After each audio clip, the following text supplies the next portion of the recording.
नमस्कार दोस्तों, आप सभी लोगों का स्वागत है आपके अपने यूट्यूब स्टडी विथ मंतोष में। आप आज फिर मैं लेके आया हूँ आप लोगों के लिए बीएपीएससी ट्राइड 3.0 और 6 से 8 के लिए सोशल वर्क का जो है। इसमें एनसीईआरटी और एससीईआरटी, ठीक, ये दोनों का मिक्सचर आपको पूरा मिलेगा। इसमें हर चीज़ पूरा कवर किया गया है, आप आराम से देख सकते हैं और कॉपी पेन लेके बैठिए, जो इम्पॉर्टेंट है उसे आप नोट कर लीजिएगा, ठीक। जाते वक्त सिर्फ एक बार और देख लीजिएगा, क्लियर हो जाएगा। चलिए शुरू करते हैं। देखिए, कल की जो वीडियो मैं लिया हूँ, उस वीडियो में कल के मैं इसको लिया हूँ फर्स्ट चैप्टर का। आज सेकेंड और थर्ड चैप्टर का मैं ले रहा हूँ जो है इसमें। उसमें आप जाके पहले क्वेश्चन पेपर कराया हूँ, उसके बाद वीडियो में जो है कि ऐसा मैटर दिया हूँ, आप जाके आराम से देख सकते हैं उसमें पूरा अच्छी तरह से। इससे पिछले वीडियो में है। देखिए, इसमें नाम और तिथियाँ, इसके बारे में जानना है। आइए शुरू करते हैं, ज़्यादा समय नहीं लेंगे। आरंभिक काल को पूरा पाषाण काल कहते हैं। क्या कहते हैं, ये भी प्रश्न पूछ सकता है। पूरा पाषाण काल किसे कहते हैं, तो आरंभिक काल को कहते हैं, ठीक। इसे नोट कर लीजिएगा। यह दो शब्दों पूरा यानी प्राचीन और पाषाण यानी पत्थर से बना है। यह नाम पूरा स्थलों से प्राप्त पत्थर के औजारों को महत्व को बताता है। ये औजारों के महत्व को बताता है। कौन से औजारों के, पत्थरों के औजारों को, ठीक। आगे देख लीजिए। आगे है पूरा पाषाण काल 20 साल पहले से 12,000 साल पहले के दौरान माना जाता है। 20 लाख साल पहले से 12,000 साल पहले तक माना जाता है, ठीक। इस काल को 3 भागों में विभाजित किया गया। कौन, आरंभिक, मध्य और उत्तर पूरा पाषाण युग। मानव इतिहास की लगभग 99% कहानियाँ इसी काल में घटित हुई हैं। ये प्रश्न पूछा हुआ है कि 99% कहानियाँ किस में घटी हुई हैं, तो इसी काल में घटी हुई हैं, पूरा पाषाण काल में। चलिए आगे देखते हैं। इसमें 2 पॉइंट नोट कर लीजिएगा जो बताया हूँ। और देखिए, जिस काल में पर्यावरणीय बदलाव मिलते हैं उसे मेसोलिथ या मध्य पाषाण कहते हैं। ये याद कर लीजिएगा कि पर्यावरणीय बदलाव किस में हुआ था, मध्य पाषाण युग में हुआ था, ठीक, जिसे मेसोलिथ भी बोलते हैं। यह समय लगभग 12,000 साल पहले से 10,000 साल पहले तक माना जाता है। इस काल के पाषाण औजार आमतौर पर बहुत छोटे होते थे। ये भी प्रश्न पूछा हुआ है कि किस काल में औजार छोटे हो गए थे, तो इसी मध्यकाल में हुए थे, इसलिए इसे माइक्रोलिथ कहा गया है, ठीक। इसलिए इसे माइक्रोलिथ यानी लघु पाषाण कहा जाता है, ठीक। पूछेगा कि औजार जो है किस काल में छोटे हुए थे, तो वहाँ पे लिखेगा माइक्रोलिथ या लघु पाषाण काल। चलिए अगला देखते हैं। प्रायः इस औजार में हथियों या लकड़ियों के लगे हसिया और आरी जैसे औजार मिलते हैं, ठीक। साथ साथ पूरा पाषाण युग वाले औजार भी इस दौरान बनाए जाते रहे। इसमें सिर्फ एक चीज़ याद रखिएगा, जो है कि ये जो हसिया और आरी जैसे औजार है इसमें मिलते थे, ठीक। आगे युग की शुरुआत लगभग 10,000 साल पहले से होती है। इसे नवपाषाण युग कहा जाता है, ठीक। और आगे देखिए अन्यत्र में क्या है। देखिए, फ्रांस में गुफा में दी गई चित्रकारी इस पुरा स्थल की खोज लगभग 100 साल पहले 4 स्कूली छात्रों ने की थी। इस तरह के चित्र लगभग 20,000 साल पहले से लेकर 10,000 साल पहले के बीच माने गए हैं, ठीक। पूछ सकता है कि स्कूली बच्चों ने किस गुफा की खोज की थी, तो फ्रांस में गुफा की चित्रकारी खोज की थी, ठीक। इनमें जंगली घोड़े, गाय, भैंस, गैंडा, रेंडियर, बारहसिंगा और सुअरों को गहरे चमकीले रंगों से चित्रित किया गया है। ठीक, ये जीवों को यहाँ पे गहरे चमकीले रंगों से चित्रित किया गया है। और आगे अगर देखें तो रंगों और लौह अयस्क और चारकों जैसे खनिज पदार्थों से बनाया जाता था। रंगों को लौह अयस्क से और चारकों से और खनिज पदार्थों से बनाया जाता था। इन चित्रों को उत्सव के अवसर पर बनाया जाता था। किस अवसर पर? किसी उत्सव जब होते थे तब ये चित्रकारी की जाती थी। फिर इन्हें शिकारियों द्वारा शिकार पर निकलने से पहले कुछ अनुष्ठानों के लिए बनाया गया होगा, ऐसा अनुमान लगाया गया। अगला है एक नवपाषाणिक पुरा स्थल। नवपाषाण युग के सबसे प्राचीन पुरा स्थलों में एक चताल ह्यूक तुर्की में है। चताल ह्यूक तुर्की में है। यहाँ दूर दराज स्थानों से कई चीज़ें लाई जाती थी और उनका उपयोग किया जाता था। पूछेगा चताल ह्यूक तुर्की। ठीक, सीरिया से लाया गया चकमक पत्थर, लाल सागर की कौड़ियाँ तथा भूमध्य सागर की सीपियाँ, ये भी याद कर लीजिए। ठीक, भूमध्य सागर की सीपियाँ और लाल सागर की कौड़ियाँ। ठीक, और सीरिया से लाया गया चकमक पत्थर। अगला है उस समय तक पहिए वाहन का विकास नहीं हुआ था। लोग सामान खुद या जानवरों की पीठ पर लाद कर ले जाते थे। ठीक, ये तो मालूम होगा सबको कि पहले नहीं था ये सब। अब मध्य पाषाण काल की बात कर रहे हैं। अब देखिए मध्य पाषाण काल में क्या क्या है। ठीक, मध्य पाषाण काल में प्रस्तुत होने वाले उपकरण बहुत छोटे होते थे, इसलिए इन्हें माइक्रोलिथ कहते थे। ठीक, मध्य प्रदेश में आजमगढ़ और राजस्थान में बागौर पशुपालन का प्राचीन साक्ष्य इस काल में प्रस्तुत करते हैं। कहाँ का? मध्य प्रदेश का आजमगढ़, ठीक, और राजस्थान का बागौर पशुपालन का साक्ष्य देते हैं। ठीक, पूछ सकता है पशुपालन का साक्ष्य।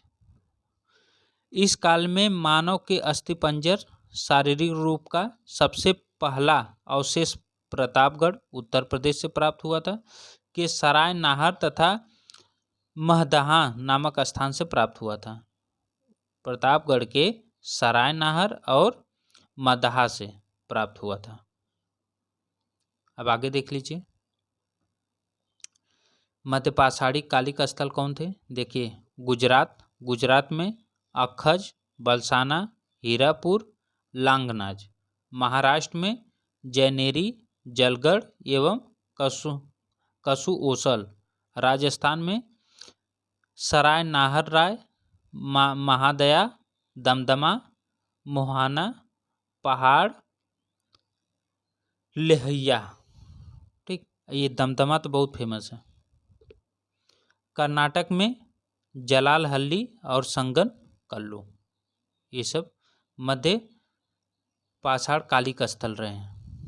आगे देख लीजिए मध्य पाषाण कालिक स्थल और भी। देखिए मध्य प्रदेश आदमगढ़, ठीक, वही पे इसी को वहाँ पे लिखा था आजमगढ़, आदमगढ़ को ही वो आजमगढ़ लिखा था। ठीक, और भीमबेटका।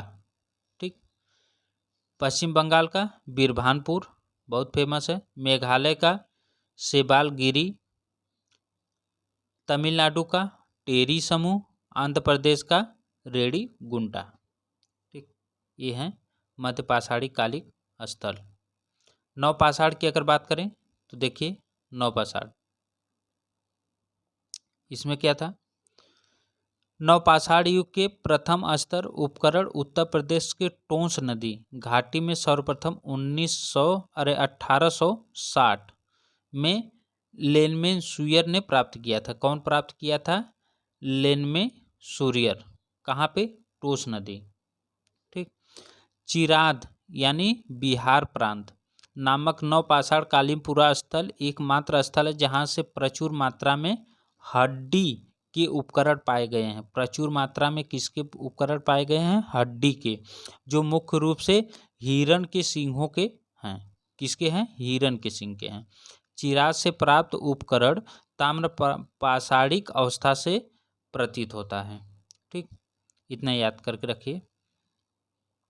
अगला है कि दक्षिण भारत में नवपाषाण कालीन सभ्यता का मुख्य स्थल बेल्लोरी कर्नाटक प्रांत है। ठीक, और कुंभकारी सर्वप्रथम इसी काल में दृष्टिगोचर होती है।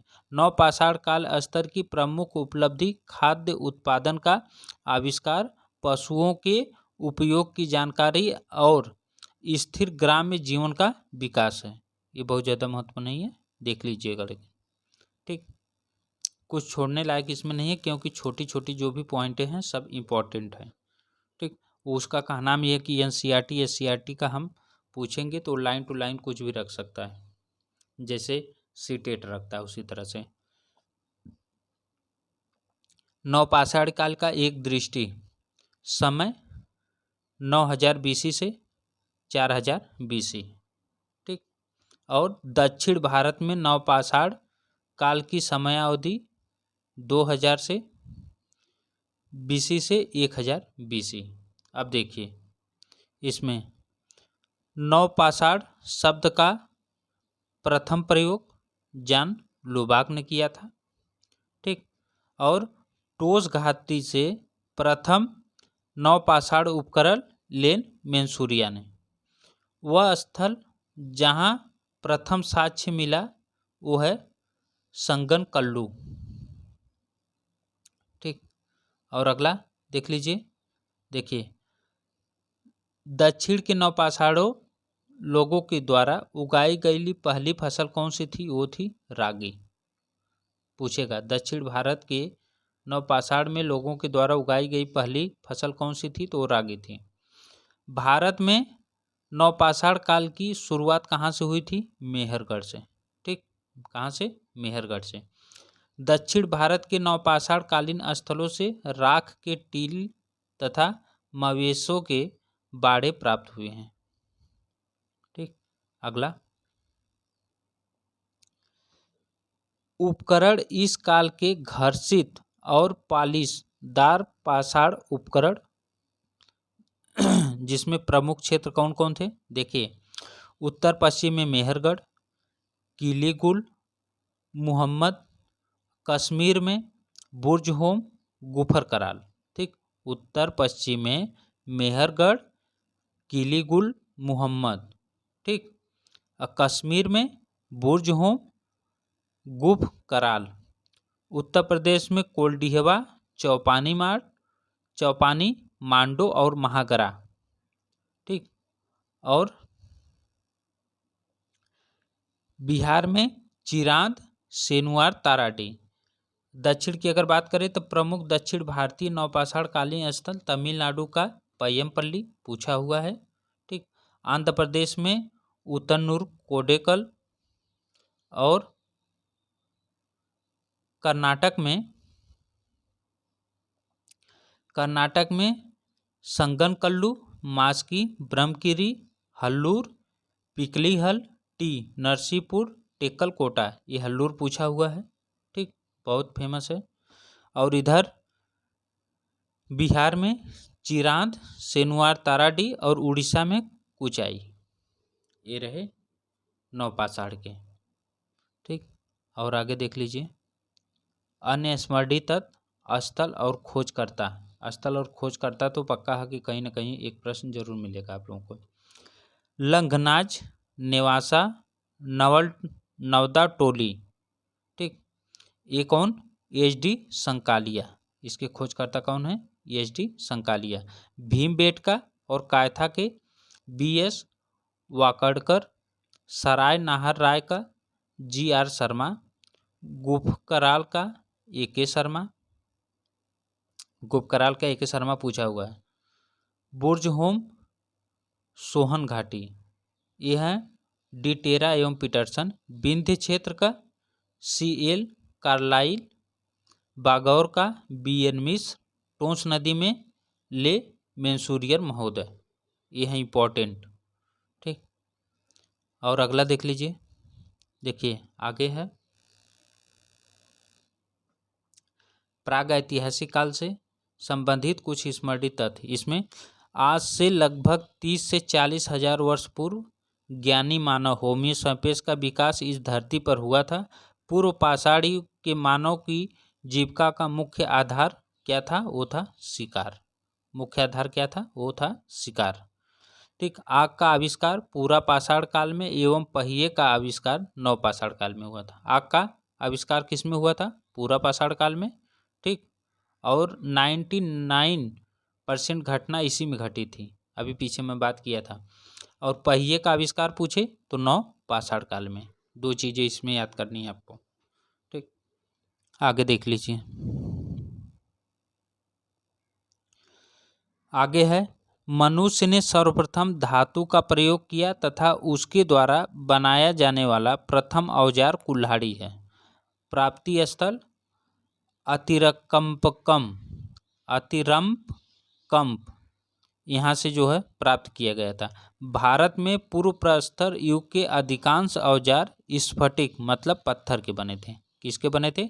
स्फटिक मतलब पत्थर होता है, वो पत्थर के बने थे। अगला देख लीजिए। 1950 में स्टुअर्ट पिंगट की प्रसिद्ध कृति जो प्रोहिस्टोरिका इंडिया थी। कौन? प्रोहिस्टोरिका इंडिया थी। इस कृति ने प्रागैतिहासिक अध्ययन को एक नई दिशा दी। सर्वाधिक संख्या में हस्त कुठार और फ्लेवर निम्न पुरापाषाण काल से प्राप्त हुए थे। ठीक। चलिए अगला देख लीजिए। अगला है कि जियोलॉजिकल सर्वे से समृद्ध अधिकारी रॉबर्ट बुश फूड। कौन? Robert Bush food. ये जियोलॉजिकल सर्वे से संबंधित अधिकारी थे। एक प्रसिद्ध भूगर्भ वैज्ञानिक तथा पुरातत्वविद थे। क्या थे? भूगर्भ वैज्ञानिक और पुरातत्वविद। ऑस्ट्रेलोपिथेकस, पिथिकैंथ्रोपस, निएंडरथल, क्रोमैग्नन और आधुनिक मानव सोपियंस, ये इन लोगों का क्रम है। क्रम पूछ सकता है। कौन कौन है? ऑस्ट्रेलोपिथेकस, पिथेकैंथ्रोपस, निएंडरथल, क्रोमैग्नन और आधुनिक मानव यानी होमो सैपियंस। ठीक। आगे देख लीजिए। उत्खनित प्रमाणों के अनुसार पशुपालन का प्रारंभ मध्य पाषाण काल में प्रारंभ हुआ। उत्खनित प्रमाण के आधार पर पशुपालन का जो है वो प्रारंभ कब माना जाता है? तो मध्य पाषाण काल में माना जाता है। आगे देख लीजिए। मध्य पाषाणी काल में पशुपालन के प्रमाण आदमगढ़ मध्य प्रदेश तथा बागौर राजस्थान के स्थान से प्राप्त हुए हैं। बात हो गई पीछे। खाद्य उत्पादक परक अर्थव्यवस्था नव पाषाण काल से संबंधित है। ठीक। मानव द्वारा सर्वप्रथम प्रयुक्त किए जाने वाले अनाज कौन थे? वो है जौ। ठीक। जौ है सबसे पहले ये प्रयोग किया गया था। और जौ गेहूं के सबसे पहले खेती कहाँ की गई थी? अभी कल मैं जो है उसके बारे में चर्चा किया था, कीर्थर और सुलेमान की पहाड़ी क्षेत्र में। अगला है कि भारत उपमहाद्वीप में कृषि के प्राचीनतम साक्ष्य लहुरा देव कहाँ से? लहुरा देव उत्तर प्रदेश नामक स्थान से प्राप्त हुए। नवीनतम शोध के आधार पर पता चलता है। ठीक। चलिए आगे देख लेते हैं।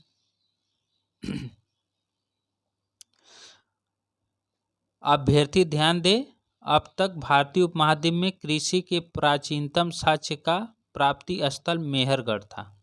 ठीक। ये नोट करके दिया गया है जो है। और यदि इस संदर्भ में दिए गए उपर्युक्त विकल्पों में लहुरा देव नहीं दिया गया हो तो सही उत्तर क्या आप लगाएंगे? मेहरगढ़ लगाएंगे। ठीक। लहुरा देव अगर नहीं दिया हो भारती के संबंध में तो आप मेहरगढ़ लगाएंगे। ठीक। अगर मेहरगढ़ दिया हो तो आप लहुरा देव नहीं मेहरगढ़ लगाएंगे। चलिए आगे देखते हैं। इतना तो हो गया। देखिए आप लोगों के लिए बहुत मेहनत कर रहा हूँ। वीडियो को लाइक शेयर और चैनल को सब्सक्राइब करना ना भूलिएगा। ठीक। चलिए आगे देखते हैं। भीमबेटका की गुफाएं शैल चित्रों के लिए प्रसिद्ध हैं। किसके लिए प्रसिद्ध हैं? शैल चित्रों के लिए। भारतीय उपमहाद्वीप में धान की खेती का प्राचीनतम पुरातत्व साक्ष्य उत्तर प्रदेश के कोल्डिहवा नामक स्थान से प्राप्त होता है। किसका? धान की खेती का साक्ष्य जो है वो कहाँ से मिलता है? कोल्डिहवा से। और भीमबेटका गुफाएं जो है वो शैल चित्र के लिए प्रसिद्ध हैं। ठीक। और आगे देख लीजिए, मानव की खोपड़ी का जीवाश्म हथनोरा नामक स्थान से प्राप्त हुआ है। कहाँ से? हथनोरा, जो जीवाश्म का सबसे प्राचीनतम साक्ष्य है। ठीक। और आगे देख लीजिए, बुर्ज होम नामक नवपाषाणिक स्थल से मानव कंकाल के साथ साथ कुत्ते का कंकाल में एक समाधान स्थल से प्राप्त हुआ है। बुर्ज होम नामक नवपाषाणिक स्थल से गर्त आवास के साक्ष्य प्राप्त हुए हैं। ये पूछा हुआ है कि जो गर्त आवास के साक्ष्य वो कहाँ से प्राप्त हुए हैं, तो बुर्ज होम से प्राप्त हुए हैं। ठीक। और यहीं से जो है कुत्ते और मानव के दोनों के कंकाल मिले हैं एक साथ। ऐसा ही लोगों को लगता था कि मानव जब उसकी मृत्यु हो जाती है तो जहाँ जाता है वहाँ पे इसको भी इसकी ज़रूरत पड़ती है, तो कुत्ते को ये लोग साथ में दफना देते थे। ठीक, उसकी रक्षा के लिए। आगे देख लीजिए, अगला है कि भारतीय पुरातत्व सर्वेक्षण विभाग संस्कृत मंत्रालय के अंतर्गत कार्य करती है। मानवीय आक्रमण या युद्ध का आरंभिक साक्ष्य सराय नाहर नामक मध्यपाषाणिक स्थान से प्राप्त हुआ है। कहाँ से? सराय नाहर से। नवपाषाण शब्द का सर्वप्रथम प्रयोग कौन किया था? सर जॉन लुबाक, पूछा हुआ प्रश्न है। ठीक, ने 1865 ईस्वी में अपनी प्रसिद्ध पुस्तक प्री हिस्टोरिका टाइम्स में किया था। अगला देख लीजिए, अगला है कि मेहरगढ़ नामक नवपाषाणिक स्थल को बलूचिस्तान को रोटी की टोकरी की संज्ञा दी जाती है। मेहरगढ़ जो है उसको बलूचिस्तान को रोटी की टोकरी की संज्ञा दी जाती है। ठीक। अगला है कि चौपानी मांडो नामक स्थल से मृदभांत के सबसे प्राचीनतम साक्ष्य लगभग 9000 से 8000 ईसा पूर्व मिले हैं। दक्षिण भारत में पिकली हल नामक स्थान पर पशुपालन के साक्ष्य मिले हैं। दक्षिण भारत में कहाँ? पिकनी हल। ताम्रपाषाणी काल में देख लीजिए, जिस काल में मनुष्य ने पत्थर एवं तांबे के औजार का साथ प्रयोग किया उस काल को ताम्रपाषाणी कहा जाता है। मनुष्य इसमें पत्थर और तांबे दोनों का प्रयोग किया था, इसलिए उसे ताम्रपाषाणी काल कहते हैं। सर्वप्रथम जिस धातु को औजारों में प्रयुक्त किया गया वह तांबा है। पूछा हुआ प्रश्न है। ठीक, बहुत जगह प्रश्न पूछा है कि सर्वप्रथम औजारों के साथ कौन से धातु को प्रयोग किया गया था, तो वो तांबा का किया गया था। और पूछता है कि किसका उनको जानकारी नहीं थी, तो लोहे की जानकारी नहीं थी। ऐसा माना जाता है कि तांबे का सर्वप्रथम प्रयोग लगभग 5000 ईसा पूर्व में किया गया। अगला देख लीजिए, ताम्रपाषाण काल के लोग मुख्यतः ग्रामीण समुदाय के थे। भारत में ताम्रपाषाण अवस्था के मुख्य क्षेत्र हैं। वर्तमान क्षेत्र ताम्रपाषाणी क्षेत्र, दक्षिण पूर्व राजस्थान, यहाँ से जो है आहार एवं गिलुंड, पश्चिम मध्य प्रदेश, मालवा, कायथा, एरठ क्षेत्र। ठीक, चलिए अगला देख लीजिए, इसके अतिरिक्त पश्चिमी महाराष्ट्र तथा दक्षिणी पूर्वी भारत के क्षेत्र में ताम्रपाषाणी काल के क्षेत्र हैं। ठीक, कहाँ कहाँ पे? पश्चिमी महाराष्ट्र और दक्षिण पूर्वी भारत। सबसे विस्तृत उत्खनन पश्चिमी महाराष्ट्र में हुए हैं। जहाँ उत्खनन हुए हैं वो स्थल है अहमदनगर, जोरवे, अहमदनगर में जोरवे है, लेवासा एवं दैमाबाद, पुणे में चंदौली, सोनगांव एवं इनाम गांव। ये सभी स्थल जोरवे संस्कृति से संबंधित हैं। ठीक, किस संस्कृति से? जोरवे। अगला देख लीजिए, आहार का प्राचीनतम नाम ताम्बवती अर्थात तांबा वाली जगह है। इस संस्कृति का काल 2100 से 1500 ईसा पूर्व के बीच कहीं रखा जाता है। ठीक, अगला देख लीजिए। गिलुंत इस संस्कृति का स्थानीय केंद्र माना जाता है। यहाँ से एक प्रस्तर फलक उद्योग के अवशेष मिले हैं। ठीक, अगला है कि दैमाबाद की ख्याति भारी संख्या में कांसे की वस्तुओं की उपलब्धि के लिए है। इनमें से कुछ वस्तुओं पर हड़प्पा संस्कृति का प्रभाव लक्षित है। ठीक, अगला देख लीजिए।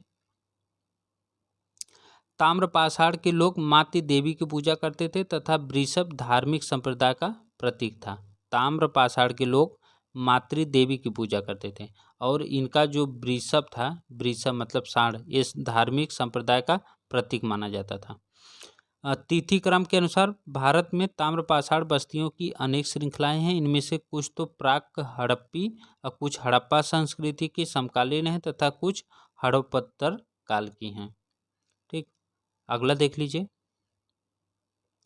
प्राक हड़प्पा अवस्था संस्कृति के अंतर्गत राजस्थान के कालीबंगा, हरियाणा के बनावली, ये जो है ताम्रपाषाणिक हैं। कौन कौन? राजस्थान के कालीबंगा, हरियाणा के बनवाली।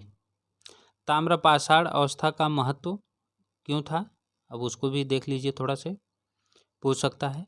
सभी ताम्रपाषाण समुदाय चाकों पर बने काले व लाल मृत भांड का प्रयोग करते थे। चित्रित मृत भांडों का प्रयोग सर्वप्रथम ताम्रपाषाणिक लोगों ने ही किया था। दक्षिण भारत में नवपाषाण अवस्था अलक्षित रूप से ही ताम्रपाषाण अवस्था में परिणत हो गई। अतः इन संस्कृतियों को नवपाषाणिक ताम्रपाषाण संस्कृति का नाम दिया गया है।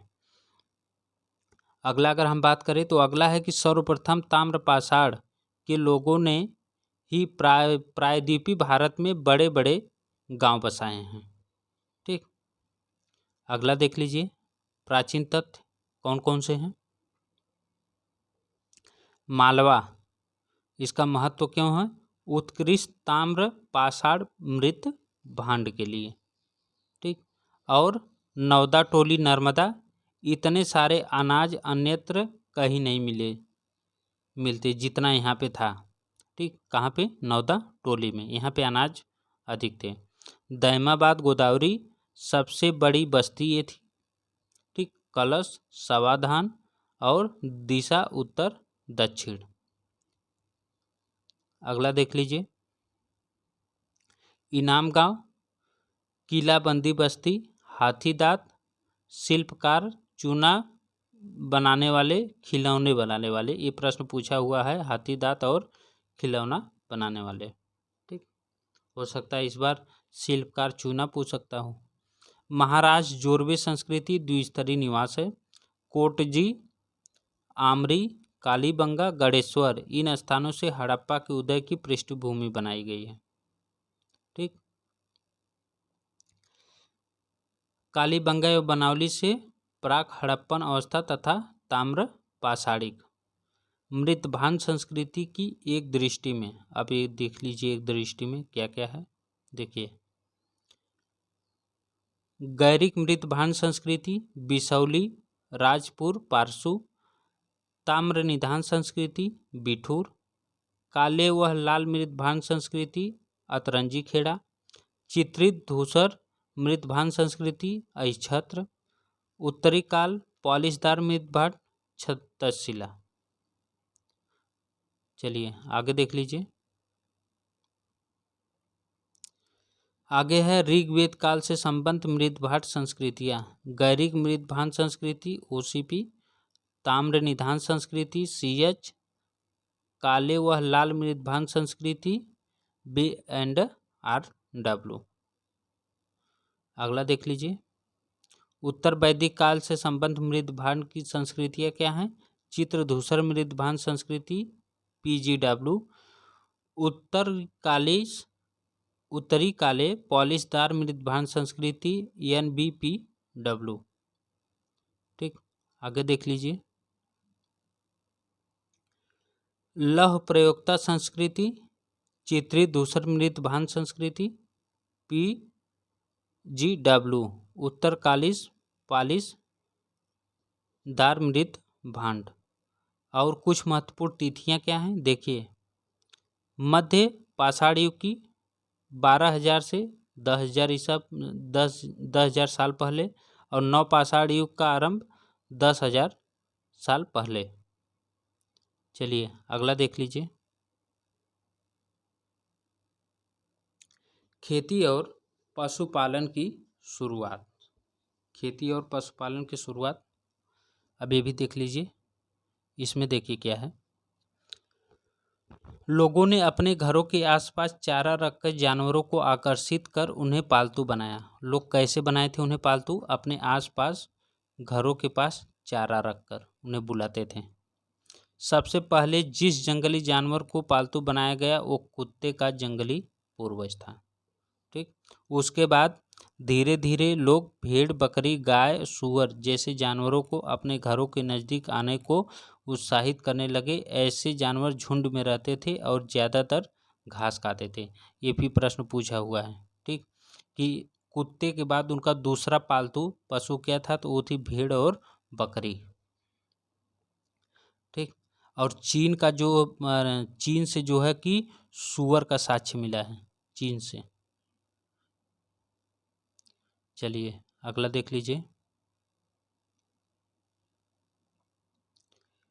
अगला है कि लोग उन्हीं पौधों को चुनते हैं जिनसे बड़े दाने वाले अनाज पैदा होते हैं, साथ ही जिनकी मजबूत डंठलें अनाज के पके दानों के भार को संभाल सके। ऐसे ही वो पौधों को चुनते थे जो अगर उसमें फली ले ले तो वो उसके डंठलों को संभाल सके, डंठल जो हो उसको संभाल सके, इसीलिए जो है ऐसे कड़े पौधों को ये लोग चुनते थे।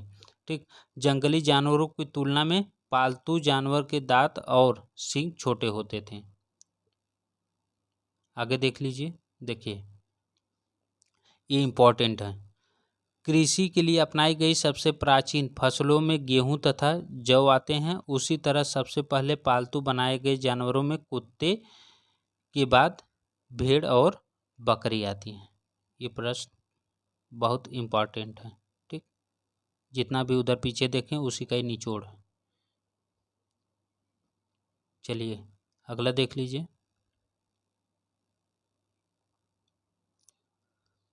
अनाज और हड्डियाँ पूरा स्थल से।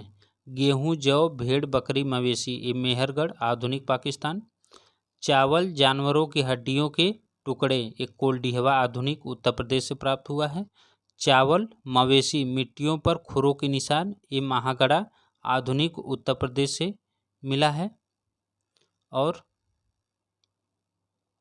गेहूं और दलहन एक गुफकराल से मिला है, आधुनिक कश्मीर में है ये। गेहूं और दलहन कुत्ते, मवेशी, भैंस, भेड़, बकरी, ये सब बुर्ज हुम आधुनिक कश्मीर से मिले हैं। गेहूं, हरे चने, जौ, भैंस, बैल, ये चिराद आधुनिक बिहार से। ज्वार, बाजरा, मवेशी, भेड़, बकरी, सूअर, ये हल्लूर आंध्र प्रदेश से। ठीक, और आगे है काला चना, ज्वार, बाजरा, मवेशी, भेड़, सूअर, पय्यमपल्ली आधुनिक आंध्र प्रदेश। ठीक, चलिए आगे देख लीजिए, ये लोग अस्थाई जीवन की ओर कैसे गए थे। पहले तो जो है कि जंगलों में रहते थे, फिर अस्थाई जीवन कैसे बनाने लगे। देखिए, पुरातत्वविदों के कुछ पुरास्थलों या पर झोपड़ियों और घरों के निशान मिले। बुर्ज होम वर्तमान कश्मीर में के लोग गड्ढे के नीचे घर बनाते थे, जिन्हें गर्तवास कहा जाता था। इनमें उतरने के लिए सीढ़ियाँ होती थी। वो लोग गर्त बना के उसमें रहते थे और उतरने के लिए सीढ़ी का प्रयोग करते थे। ठीक, और आगे देख लीजिए, बहुत सारी जगहों से पत्थर के औजार मिले हैं। इनमें से कई ऐसे हैं जो पूरा पाषाण युगीन उपकरणों से भिन्न है, इसीलिए इन्हें नवपाषाण युग माना गया है। इनमें वे औजार भी हैं जिनकी धार को और अधिक पैना करने के लिए उन पर पॉलिश चढ़ाई जाती थी। ठीक, इतने जानकार लोग थे पहले। आगे देख लीजिए, नवपाषाण युग के पुरा स्थलों से कई प्रकार के मिट्टी के बर्तन मिले हैं। कभी कभी इन पर अलंकरण भी किया जाता है। बर्तनों का उपयोग चीज़ों को रखने के लिए किया जाता था। धीरे धीरे लोग बर्तनों का प्रयोग खाना बनाने के लिए भी करने लगे। चावल, गेहूं तथा दलहन जैसे अनाज अब आहार का महत्वपूर्ण हिस्सा बन गए। इसके साथ साथ अब लोग कपड़े भी बुनने लगे थे। इसके लिए कपास जैसे आवश्यक पौधे उगाए जाते थे। कौन से? कपास जैसे पौधे।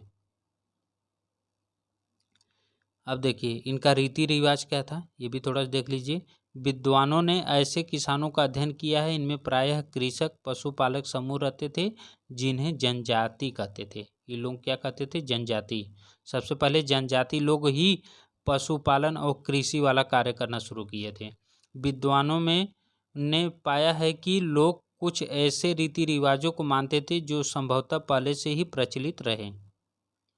जनजाति की अगर बात करें तो ये देख लीजिए, प्रायः जनजाति के लोग छोटी छोटी बस्तियों में रहते थे। ज़्यादातर परिवार एक दूसरे से संबंधित होते थे और इस तरह के परिवारों के समूह मिलकर जनजाति का निर्माण करते थे। जनजाति के सदस्य शिकार, भोजन संग्रह, खेती, पशुपालन और मछली पकड़ने जैसे पेशे अपनाते थे। अक्सर महिलाएं खेती का सारा काम करती थीं। ठीक,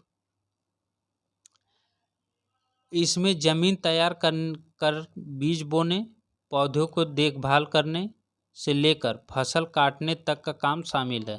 कुछ व्यक्तियों को नेता मान लिया जाता है। वे अनुभवी वृद्ध व्यक्ति, नौजवान योद्धा या फिर पुरोहित हो सकते थे।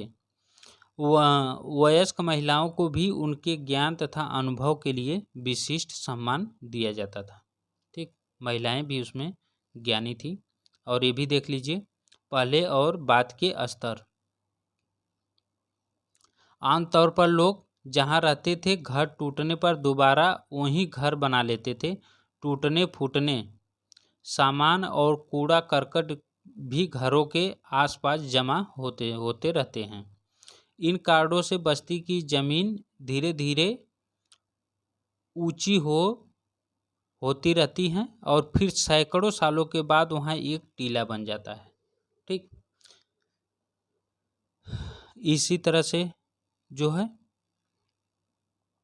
आगे देख लीजिए, टीले की खुदाई की जाती है जो उसका सबसे निचला स्तर सबसे पुराना होता है और उसके बाद के स्तर बाद की युग के होते हैं। यही ऊपरी तथा निचली तहें आमतौर पर स्तरों के रूप में जानी जाती हैं। ये प्रश्न पूछा हुआ है कि सबसे निचला स्तर खुदाई के बाद वो सबसे नया माना जाता है कि सबसे पुराना माना जाता है? तो ये सबसे पुराना माना जाता है। जो ऊपर होता है वो नया होता है। ठीक, आगे देख लीजिए, ये दाओजली हेडिंग जो है ये भी बहुत फेमस है। यह पूरा स्थल चीन और म्यांमार की ओर जाने वाले रास्ते में ब्रह्मपुत्र घाटी की एक पहाड़ी पर है। यहाँ खरल, किसका? खरल और मूसल प्रश्न पूछा हुआ है। खरल और मूसल कहाँ मिले थे? जैसे पत्थरों के उपकरण मिले हैं। इससे पता चलता है कि यहाँ के लोग भोजन के लिए अनाज उगाते थे। साथ ही यहाँ से जेडाइट पत्थर भी मिला है। ये प्रश्न पूछा है कि खरल और मूसल के औजार कहाँ से मिले हैं? तो ये मिले हैं दाओजली हेडिंग से। ठीक, और जेडाइट के पत्थर भी यहाँ से मिले हैं। ये देख लीजिए, कुछ महत्वपूर्ण तिथियां हैं। बसने की प्रक्रिया का आरंभ लगभग 12,000 साल पहले माना जाता है। मेहरगढ़ में बस्ती का आरंभ लगभग 8,000 साल पहले माना जाता है। ठीक, ये रहे आज के पूरे मैटर। कैसा लगा इसे ज़रूर बताइएगा और चैनल को सब्सक्राइब करना ना भूलिएगा। फिर मिलेंगे हम नेक्स्ट वीडियो में, तब तक के लिए नमस्कार।